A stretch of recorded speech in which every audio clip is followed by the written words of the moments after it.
C'est de cette note, un communiqué de l'Union nationale des pharmaciens privés de Côte d'Ivoire qui a fuité sur les réseaux sociaux que la polémique est partie.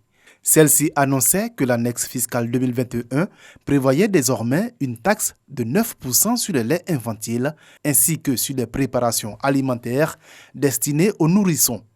Une annonce qui a fait réagir le ministre du Budget du portefeuille de l'État. À l'en croire, il n'en est rien. De nouvelles taxes créées, il n'en est rien.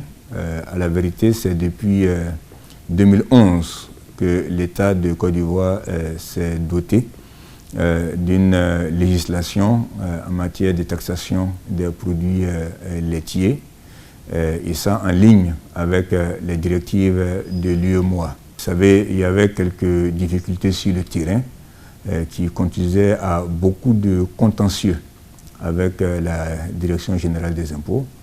Donc il nous a paru plus simple d'être plus précis au niveau de la législation.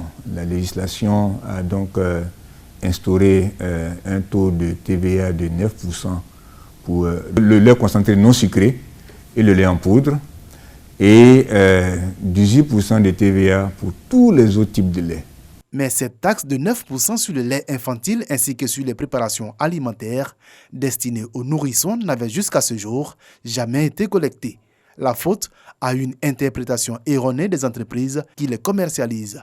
D'aucuns indiquent donc qu'il ne s'agit pas de lait, mais il s'agit d'un médicament.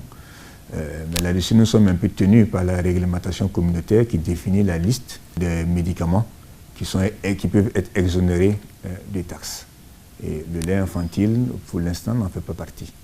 Ce qu'il faut retenir, c'est que l'annexe fiscale 2021 n'institue pas une nouvelle taxe sur le lait infantile. Elle vient plutôt apporter une précision dans le but de mettre fin à ces interprétations erronées, source de nombreux contentieux.